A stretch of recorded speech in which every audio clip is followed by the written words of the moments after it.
Assalamualaikum warahmatullahi wabarakatuh. Untuk sesi ini saya akan menjelaskan bagaimana cara menerapkan analisis regresi linear berganda dengan menggunakan Microsoft Excel. Untuk mempersingkat, di sini saya sudah mempunyai 20 sampel data. Di sini terdapat 3 variabel, yaitu penjualan sebagai variabel Y, variabel harga sebagai X1, dan promosi sebagai X2. Nah, di sini saya membuat contoh kasus seorang manajer ingin mengetahui variabel yang paling berpengaruh terhadap penjualan produk minuman X dengan menggunakan tingkat kepercayaan atau probabilitas 0,05. Sebelum membuat analisis data, terlebih dahulu kita harus membuat hipotesis dari data yang kita analisis tersebut. Karena di sini ada dua variabel yang akan memprediksi Y, yaitu harga dan promosi, berarti kita membuat dua hipotesis. Hipotesis pertama adalah hipotesis harga dan hipotesis kedua adalah hipotesis promosi, di mana untuk H0 di harga adalah harga tidak mempengaruhi penjualan dan H1 sebaliknya, dan untuk hipotesis H0 di promosi adalah promosi tidak mempengaruhi penjualan dan H1 sebaliknya. Untuk kriteria pengujian, di sini saya menggunakan H0 T hitung lebih kecil daripada T tabel atau F hitung lebih kecil daripada F tabel dan H1 sebaliknya. Oke, lanjut ke analisis data. Pada window bar di Excel terdapat beberapa menu yang ada. Di sini kita masuk ke data, terdapat menu data analisis, tinggal kita klik cari regression, klik OK saja.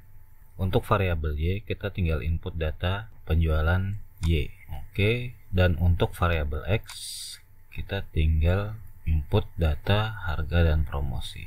Oke, di sini label kita beri tanda dan confidence level adalah rentang kepercayaan atau tingkat akurasi analisis kita sebesar 95% atau error yang kita gunakan di sini adalah 5% atau 0,05. Langsung oke saja. Ya, ini hasilnya. Kita rapikan dulu. Oke, dalam analisis regresi menggunakan Microsoft Excel terdapat 3 tabel yang tampil pada hasil analisis.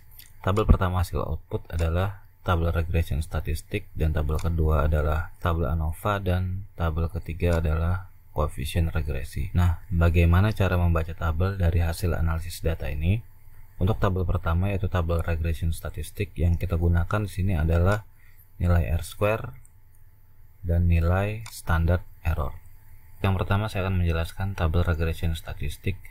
Di sini sudah saya kasih tanda di mana yang akan dianalisis adalah R-square dan standard error. Di sini saya sudah jelaskan untuk R-square atau R kuadrat ini didapatkan hasil adalah 0,43. Ini ya 0,43. Ini berarti sumbangan pengaruh dari kedua variabel yaitu X1 dan X2 adalah sebesar 43%. Jadi pengaruh dari kedua variabel harga dan promosi adalah sebesar 43%.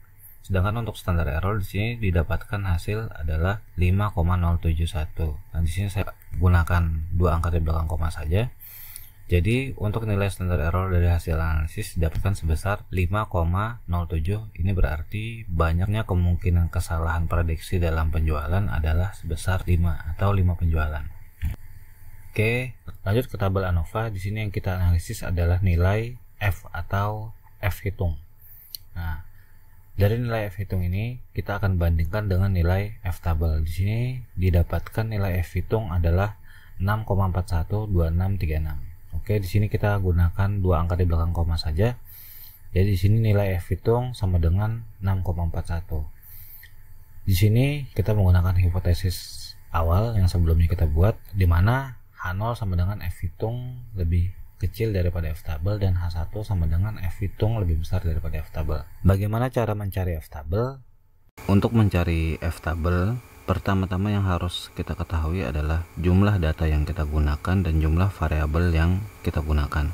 Di sini jumlah data yang kita gunakan sebanyak 20 sampel dan jumlah variabel yang digunakan adalah 3, yaitu variabel Y, X1 dan X2. Di sini sudah saya siapkan bentuk tabel F secara umum.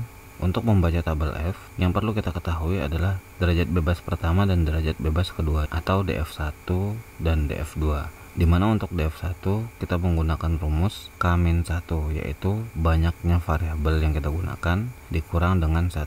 3 dikurang 1 maka sama dengan 2.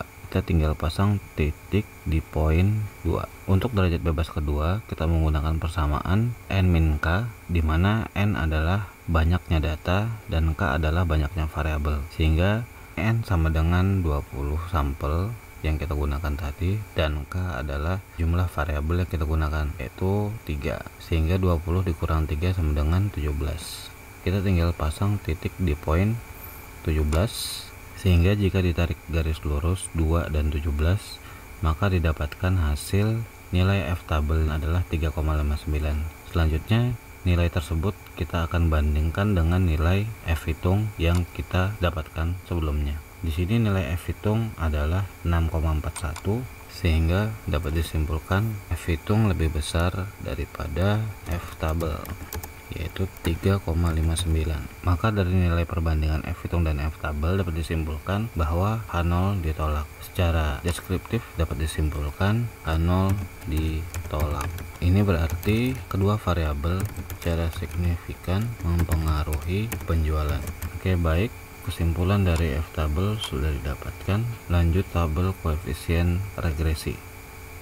Untuk tabel koefisien regresi, karena di sini saya menggunakan t hitung sebagai acuan, maka nilai yang saya gunakan di sini adalah nilai t hitung dari harga dan nilai t hitung dari promosi. Untuk selanjutnya akan dibandingkan dengan nilai t tabel. Saya tandain dulu. Nah, bagaimana cara membaca t tabel? Di sini sudah saya siapkan tabel t secara umum. Untuk membaca t tabel, pertama-tama yang harus kita ketahui adalah nilai probabilitas yang kita gunakan, banyaknya data yang kita analisis, dan jumlah variabel yang kita gunakan. Oke, di sini karena kita menggunakan nilai probabilitas 0,05 dengan perbandingan dua sisi, maka nilai 0,05 akan dibagi dengan 2 sehingga didapatkan 0,025. Kita tinggal pasang di titik 0,025 dan 0,5. Untuk selanjutnya derajat bebas atau df. Di sini kita menggunakan persamaan n-k seperti mencari derajat bebas kedua di f hitung sebelumnya. Maka di sini banyaknya data dikurang dengan banyaknya variabel, yaitu 17, sehingga kita tinggal pasang di titik 17. Kita tinggal tarik garis lurus di titik 17 sehingga didapatkan nilai t tabelnya adalah 2,10 atau 2,10. Oke, selanjutnya kita tinggal bandingkan dengan nilai t hitung untuk masing-masing variabel. Oke, di sini sudah saya beri tanda untuk nilai t hitung. Untuk variabel harga di sini didapatkan nilai t hitungnya adalah 2,47, yaitu lebih besar daripada nilai t tabel, di mana nilai t tabel yang didapatkan tadi adalah 2,10. Sedangkan untuk variabel x2 atau promosi di sini didapatkan nilai t hitungnya adalah 1,33, lebih kecil daripada nilai t tabel, yaitu 2,10. Maka kesimpulan yang dapat diambil dari hasil analisis adalah variabel x1 atau harga lebih berpengaruh signifikan daripada variabel promosi atau x2. Oke, baik, sampai di sini dulu untuk sesi ini. Wassalamualaikum warahmatullahi wabarakatuh.